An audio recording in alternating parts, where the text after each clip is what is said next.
नमस्कार, मैं यशपाल हंस करनाल से। आशा है आप प्रसन्न होंगे, संतानें आज्ञा में होंगी, घर में धन और ऐश्वर्य होगा, वातावरण सौहार्द का होगा, आप बड़े चुस्त होंगे, अपने काम बड़ी तेज़ी से करते होंगे, व्यापार ठीक चल रहे होंगे, नौकरी आदि में आपको पूर्ण सम्मान मिल रहा होगा। अगर ऐसा ना हो रहा हो तो मैं प्रभु से कामना करता हूँ कि वह ऐसा करे। रोज़ की भांति किसी विषय पर बात करता हूँ, किसी ग्रह पर बात करता हूँ। आज मैं आपको ये बताना चाहता हूँ कि कौन कौन सा ग्रह क्या करता है। जैसे सूर्य के बारे में मैं आपको बताना चाहता हूँ कि सूर्य हमारी प्रतिभा का स्वामी है। जिस प्रकार ये चमकता है, इस प्रकार किसी की कुंडली के अंदर, जन्म कुंडली के अंदर अगर महाराज सूर्य बहुत अच्छी स्थिति लेकर बैठ गए हैं, इनकी बहुत अच्छी स्थिति 10वें घर में होती है, और अगर कहीं वहाँ पर आकर ये मेष आदि, सिंह आदि राशि में बैठ जाएं तो व्यक्ति को कुछ बनाने की क्षमता रखते हैं। या तो उच्च के हो गए या अपने घर के हो गए, ये आदमी को प्रतिभा देते हैं, समाज में एक विशेष स्थान देते हैं। चंद्रमा भय का स्वामी है। मैंने माना कि चंद्रमा प्रेम प्रसंगों का मालिक भी है, क्योंकि जितने भी गीत आदि आते हैं सुंदरता के ऊपर, वो चंद्रमा पर आधारित होते हैं, माना। लेकिन जिन व्यक्तियों को भय रहता है, उनका कहीं ना कहीं कुंडली के अंदर चंद्रमा और केतु या राहु, चंद्रमा और शनि कोरिलेट कर रहे होंगे। 100% भय का स्वामी। मेरे प्यारे बंधुओं, मंगल शक्ति का स्वामी। मंगल हमारे को ताकत देता है। जितने भी लोग आर्मी में, पुलिस में, रिजर्व फोर्सेस के अंदर या वर्दी में रहते हैं, यहाँ तक कि डॉक्टर भी जो हैं वो भी मंगल के अधीन आते हैं। भूमिपति जो जिम्मेदार लोग हैं वो भी मंगल के अधीन आते हैं। अगर मंगल अच्छा होगा तो इन चीज़ों को बनाएगा। और मंगल अगर छठे घर में किसी का बैठ जाए, युद्धों में नहीं हारेगा। अगर वो बड़े युद्ध लड़ता है, सेनानी है, युद्ध नहीं हारेगा। ओके, अब मैं आगे चलता हूँ। महाराज गुरु अध्यात्म की दुनिया के स्वामी हैं। ये ज्ञान और अध्यात्म दोनों के स्वामी हैं। महाराज बुद्ध ये ज्ञान के स्वामी हैं। त्वरित निर्णय, मेरा बार बार यही शब्द होता है कि क्विक डिसीजन के मालिक हैं। शुक्र इच्छाएं, वासनाएं, रोमांस, लग्जरी, परफ्यूम्स, भिन्न भिन्न प्रकार के वस्त्र, इन चीज़ों के शुक्र स्वामी। शनि गंभीरता और न्याय, जुल्म का अंत करने वाला, यही ग्रह है। राहु के बारे में बताता हूं। निकृष्टता और मानसिक पापों से आबद्ध राहु है। केतु तंत्र की इच्छा। ऐसे लोग कहते हैं कि घर बैठे काम हो जाए, कोई तंत्र कर दो ऐसा, कोई मंत्र कर दो ऐसा। तो ये इनकी प्रवृत्ति है। मैं ग्रहों की प्रवृत्ति पर आज बात कर रहा था। एक बात मैं आज आपसे और करता हूं, छोटी सी बात ही करूंगा, कोशिश करूंगा कि जल्दी खत्म हो। कि अगर किसी की कुंडली के अंदर महाराज बृहस्पति उच्च के बैठे हैं, मैं ये काफ़ी मुद्दत पहले ये वीडियो दे चुका हूं। अगर किसी की कुंडली के अंदर महाराज बृहस्पति उच्च के होकर बैठे हो तो हंस योग बनता। अगर किसी की कुंडली के अंदर शुक्र उच्च के होकर बैठे हो, बहुत बड़ी बात है शुक्र का उच्च होकर बैठ जाना। शुक्र का उच्च का होकर बैठ जाना, और वो भी 12वें घर में अगर कहीं चला जाए तो कमाल है। तो मालव्य योग बनता है। शनि उच्च के होकर बैठे हों तुला राशि में, शशक योग बनता है। मंगल रोचक योग, वेरी इंपॉर्टेंट योग। इंपॉर्टेंट तो ये सारे हैं, लेकिन रोचक योग को हमने देखा कि ये लोग बड़े बड़े पदों पर पहुंचे। और अगर बुध उच्च के हों तो भद्र योग बनता है। प्यारे बंधुओं, अगर किसी का सूर्य और गुरु इकट्ठे हैं कुंडली के अंदर, आज मैंने यही 2-3 टॉपिक्स लिए थे, छोटे छोटे, बड़े नहीं ले सका। और अगर गुरु अस्त हो गया, सूर्य के साथ गुरु बैठा है और गुरु अस्त हो गया, तो आप हल्दी का दान कीजिए और बड़ों की इज्जत कीजिए। बड़े केवल घर के नहीं होते, जो सीनियर्स हैं, जिन्होंने हमसे दुनिया ज़्यादा देख रखी है, उनकी रिस्पेक्ट मिले तो नमस्ते कर दी, और क्या होता है। कोई नोन टू हुआ तो चरण स्पर्श करके नमस्ते कर दी, इससे आपको बड़ा अच्छा लाभ मिलेगा। अगर किसी के सूर्य के साथ केतु बैठा हो तो यह सूर्य की ताकत को भी खा जाता है, उसकी टैलेंट को भी खत्म करने की कोशिश करता है। अगर किसी की कुंडली के अंदर सूर्य, मंगल और बुध इकट्ठा हो जाएं, 3 प्लैनेट, ऐसे व्यक्ति कभी भी संशय के दायरे से बाहर निकल नहीं सकते। शक रहेगा हर एक चीज पर, हर व्यक्ति पर। कोई आया है तो क्यों आया है।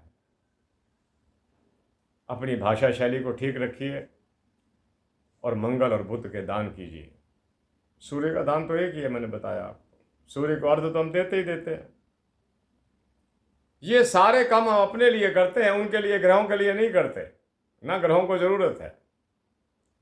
सूर्य को अर्ध देने का अभिप्राय ये है कि हमारी आंखों में से वो ट्रांसमिट हो, जो उसकी किरणें आती हैं, हमारे को शक्ति मिले। सूर्य आत्मा का मालिक है और हमारी आत्मा मजबूत हो। और बताता हूँ कि अगर आपके ये तीनों प्लैनेट इकट्ठे हैं तो आप संशय करना दूसरों पर कम कीजिए, छोड़िए। आदतें तो जाती नहीं, वैसे आदतें नहीं जाती।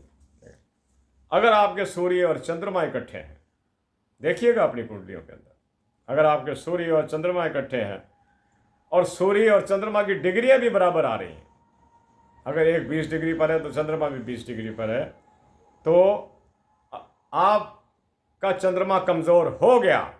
ये ठीक है, हम कम मानते हैं, चंद्रमा अस्त नहीं होता कुंडली में, लेकिन चंद्रमा कमज़ोर हो जाता। आप अपनी मदर को, माता जी को, या और बुजुर्ग देवियों को, माताओं को आप रिस्पेक्ट दीजिए। आपके चंद्रमा की शक्ति बढ़ेगी।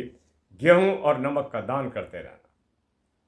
अगर आपका सूर्य और चंद्रमा इकट्ठे हैं और डिग्रियां भी सेम हैं, तो माता जी को विशेष आदर दीजिए। सब महिलाओं को दीजिए जो आपसे बुजुर्ग हैं, बड़े हैं। नमक का और गेहूं का दान करते रहिएगा, इससे चंद्रमा की शक्ति बढ़ेगी। अगर आपकी कुंडली के अंदर मंगल और बुध इकट्ठा है, व्यक्ति विद्वान तो होगा। अगर छठे भाव में ये बैठ जाएं, या कहीं भी छठे भाव में ज़्यादा प्रभाव पड़ता है, इसका व्यक्ति मजबूत होगा, टैलेंटेड होगा, लड़ाई नहीं हारेगा, लेकिन सदा बीमार रहेगा और कई रोगों का कारण वो खुद बनेगा। जैसे किसी ने कहा कि जी आप ये दवाई ले लेना, बिना डॉक्टर की प्रिस्क्रिप्शन के, बिना डॉक्टर की एडवाइस के, उस टॉनिक को खाने की कोशिश करना और वो चीज़ें खाना जो ईटेबल नहीं हैं, ये मंगल और बुध छठे भाव में करवा देता है। और वैसे भी ये जहाँ भी बैठेंगे उस कॉलम को तो डिस्टर्ब करेंगे ही करेंगे। स्वास्थ्य ठीक नहीं रहता, धन लोलुप ऐसा आदमी होता है, पैसा चाहिए, और उसके लिए इसको सामाजिक अपमान की भी चिंता नहीं रहती। देखो, दोनों विरोधी ग्रह हैं, कहाँ मंगल कहाँ बुध। मंगल एक मैच्योर ताकतवर ग्रह, बुध एक राजकुमार बच्चा ग्रह, तो नहीं निपटी। मीठी वस्तु का दान कीजिए और मूंग का दान बुध के लिए कीजिए। आगे चलता हूँ। अगर किसी की कुंडली के अंदर शुक्र, क्षमा कीजिए, शनि और राहु इकट्ठा है, आप ये देखिएगा कि शनि और राहु अगर किसी के लगन में इकट्ठे हो जाएं, वो खुद तो टेंशन फ्री रहेगा, लेकिन औरों को टेंशन में रखेगा। वो यही कहेगा टेंशन लेने का नहीं, देने का चीज़। आपको कोई टांट कर देना, कोई आपसे ज़िंदगी में भूल हो गई थी, याद करा देना, और वो खुद भी इज्जत कभी नहीं पाते। कि दो ऐसे ग्रहों का इकट्ठे बैठना जो किसी सामर्थ्य में नहीं आते मान और सम्मान की। शनि तो कर्म फल दाता है, राहु कुछ भी नहीं है, सिर्फ एक ऐसा ग्रह है जो हमारे को ज़मीन पर लगाता है, फ्लैट करता है। ये दोनों ग्रह इकट्ठे हो गए और ये लगन में चले गए, तीसरे में भी चले जाएं, पुरुषार्थी भले ही बना दें, पर वो गलत पुरुषार्थ भी कर सकता है। मैं क्या इसके बारे में बताऊं आपको। जो लोग गलत काम करते हैं, पुरुषार्थ तो वो भी कर रहे हैं, एक चोर भी पुरुषार्थ कर रहा है, तो वो कोई पुरुषार्थ थोड़ा है, वो तो एक ठगी है दूसरे के साथ, वो तो एक गलत काम है। और शनि इकट्ठे हों, ऐसे लोगों की पति पत्नी में आपस में ज़बरदस्त अनबन रहती है। और विश्वास ये इस बात पे आता है, जो देखने में भी आया, कि एक मूर्ख होगा और एक महान टैलेंटेड होगा। अगर किसी के शनि और राहु इकट्ठे हो जाएं, पति के या पत्नी के, और कहीं लगन में इकट्ठे हो जाएं, चतुर्थ में इकट्ठे हो जाएं, one be a talented person and second will never be a talent. Talent तो क्या है, बस ठीक है, जीना है। आप ऐसे लोगों को पताशे पीपल पर, कोई ज़रूरी नहीं, तकलीफ अगर आज आई खड़ी है तो शनिवार का इंतज़ार ना करना, आज ही कर देना। मूली का दान राहु के लिए, नमक का दान डेफिनेटली करना, क्योंकि ये चंद्रमा और शनि दोनों के काम आता है। ये एक डेंजरस योग है, शनि और राहु का इकट्ठा होना, नॉट गुड। मैं ऐसे डेंजरस का वर्ड दे रहा हूँ। आप कील, जिसे नेल बोलते हैं, 4-5 लीजिएगा, भूमि के अंदर खड्डा खोद के दबाइएगा, कुछ ना कुछ राहत मिलेगी। अगर शनि राहु आप पे इकट्ठा है, लगन में या चौथे भाव के अंदर कहीं भी, अगर ये सेंटर्स में चले जाएं, ट्राइन में चले जाएं, तो इन्होंने कुछ ना कुछ कांड करना है। तो आप देखिए, ऐसा योग व्यक्ति को स्वार्थ की चरम सीमा पर पहुंचाता है। ये मैं लिख कर लाया। सेल्फिश, यानी कि सेल्फिश होना तो चलो है ही है, मूर्ख होकर सेल्फिश होना ये बहुत ही दुर्भाग्यपूर्ण चिन्ह है। क्योंकि ऐसा व्यक्ति जो भी कर्म करेगा, पता लग जाएगा दूसरे को कि ये इसलिए कर रहा है। कि तो ध्यान रखिएगा, ये चैप्टर मैंने कोई बहुत लंबा नहीं बनाया, छोटा सा ही था। मेरे को 12 मिनट तो हो गए, मैं जल्दी पूरा करता हूँ। अगर शनि और सूर्य इकट्ठा हो गए हैं आपकी कुंडली के अंदर, पिता पुत्र में मतभेद रहेगा ही रहेगा। सूर्य पिता है, शनि पुत्र है। इनका जब दरबार लगा होता है, कहते हैं किताबों में वर्णित है, सूर्य देवता अपने सिंहासन पर बैठे होते हैं, शनि अपने सादा लिबास के अंदर जैसे भी वो रहता है, गुलाम की सीट पर बैठा होता है। लेकिन उसकी इच्छा के बिना राजा कुछ कर नहीं सकता। तो मेरे प्यारे बंधुओं, पिता को सम्मान दीजिएगा, आसपास रह रहे बुजुर्गों को भी सम्मान दीजिएगा। ये बराबर की बात है। बुजुर्ग कोई भी हो, बुजुर्ग बुजुर्ग ही होता है। उसके पास एक चीज़ सबसे बड़ी होती है, the seniority of the life and age. उसकी सीनियरिटी को रिस्पेक्ट कीजिए। हमने उसके शरीर को रिस्पेक्ट नहीं देना, दे भी दे तो हर्ज क्या है, उसकी सीनियरिटी को रिस्पेक्ट देना है कि आप हमसे सीनियर हैं, आपका तजुर्बा हमसे ज़्यादा है। और अगर कहीं विद्वान बुजुर्ग मिल जाए और उसकी सेहत भी ठीक हो और ज़िंदगी की बातें सुनाता है, एक एक बात के अंदर ज्ञान टपक रहा होता है, ऐसे लोगों को मिलना चाहिए। अगर आपका सूर्य और शनि इकट्ठा है, एक बात और भी आ सकती है, पिता से, अपने कर्मचारियों से, अपने ऑफिस के कुलीग्स के साथ कभी नहीं बनेगी। कई लोगों से मिलने का मौका मिलता है कि ये नौकरी क्यों छोड़ दी है, बॉस से नहीं बनती थी। अच्छा, बॉस से भी बनानी पड़ेगी। He is after all your boss. वो आपके क्या, आपकी फ्लैटरिंग करे बॉस?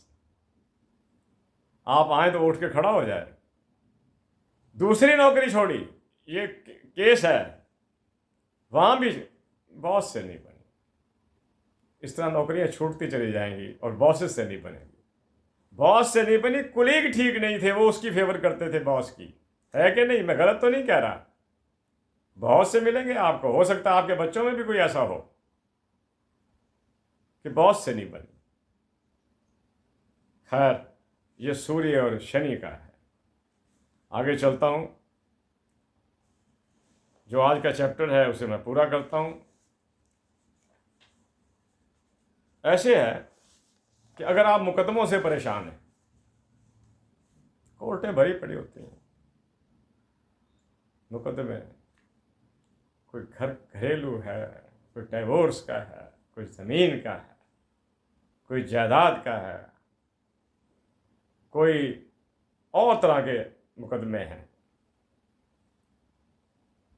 आप हनुमान जी के मंदिर में जाकर, हनुमान जी बोलते नहीं, मैंने कल भी कहा था कि हनुमान जी को राम राम कहा करो। हनुमान जी राम राम, वो ज़रूर जवाब देंगे, चाहे आपको आवाज़ आए चाहे ना आए। राम जी राम राम, जवाब आपको नहीं सुनाई देगा, पर हनुमान जी रह नहीं सकते राम राम किए बिना।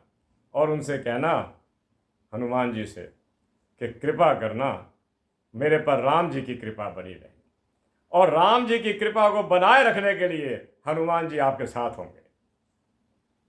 करिएगा, ये बहुत बड़ा मैं आपको नुस्खा बता रहा हूं। अगर हम सनातन जगत को मानते हैं ना, अगर हम मंदिरों में विश्वास रखते हैं, अगर हम हनुमान जी पर विश्वास रखते हैं, करके देखिएगा। और मंदिर में जाकर हनुमान जी को, जैसे कल मंगलवार निकल गया, संधूर का तिलक पुजारी खुद ही कर देते हैं, तिलक कीजिएगा। कोई मीठी चीज़, एक लड्डू लेकर घोर के डाल दिया करो, कुत्तों को डाल दिया करो, कुछ और ज़्यादा लेकर बांट दिया करो। अपने आस पड़ोस के लोगों को मंगलवार का, अगर आप मंगलवार मंदिर जाते हैं तो प्रसाद जरूर बांटिएगा। प्यारे बंधुओं, सूर्य के साथ शनि बैठा और साथ में बैठ जाए केतु, अगर केतु बैठ जाए तो ग्रह कलह के सिवा कुछ नहीं होगा। जिन घरों के अंदर से, मैं कहता हूं ना, घरों में सीसीटीवी कैमरे अंदर लगा दो और फिर अंदर के हालात देखो। बाहर भरे वो आपको चिकने चुपड़े लग रहे हो, बड़ी बड़ी पॉलिश्ड फैमिली है जी, क्या बात है जी, मैनर्स हैं, ये हैं। अंदर के हालात तो या तो ईश्वर जानता है, या शनि जानता है, या फिर सीसीटीवी कैमरा बता सकता है। मैं वही लिखा है कि सूर्य, शनि और केतु अगर किसी के इकट्ठे होते हैं तो योग ग्रह कलह को बढ़ावा देता है। 1 मिनट लगता है साहब ग्रह कलह होने में। एक आदमी तैयार होना चाहिए बस कलह कराने के लिए। 2 चाहे शांत हो, 3 हो ना, एक ही काफ़ी। वो कोई ऐसी चिंगारी छोड़ेगा कि घर के अंदर शांति ना रहे।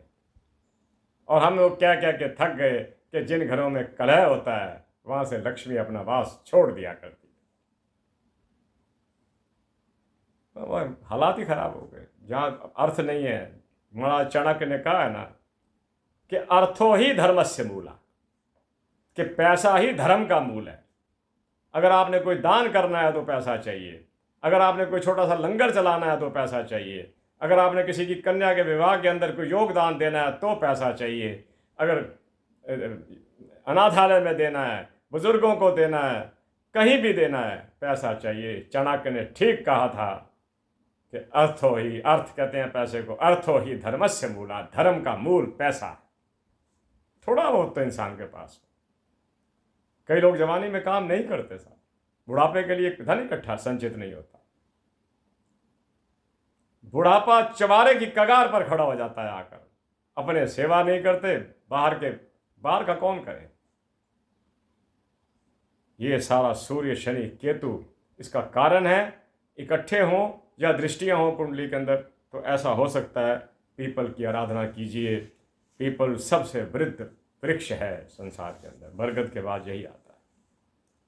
अगर आपका बुध शुक्र अति उत्तम है, बुध शुक्र कुंडली में अक्सर आपको इकट्ठे मिल भी जाएंगे। ऐसे लोगों को मैं एक छोटी सी गाइडेंस देता हूं। अगर आपका कोई काम नहीं चल रहा, व्यापार करते हो आप, भाई आपने ग्रोसरी की दुकान करी, आपने गारमेंट्स की दुकान करी, आपने ये किया, आपने वो किया, कोई काम न चला। कई लोग कहते हैं जी वो दुकान मौके की नहीं थी। अजी साहब, भाग्य ज्यादा काउंट कर रहा होता है। कई दुकानें मौके पर नहीं है लेकिन सबसे ज्यादा चल रही हैं। मौका किसे कहते हैं आप? ये किस्मत का खेल है। कई मौके पर हैं, कई ऐसी जगह पर चले जाओ काम नहीं है। तो आज की वार्ता को मैं यहीं ख़त्म करता हूँ। जय जगत, जय भारत। ईश्वर आपको सुखी रखे। फिर आपसे बात करता हूँ।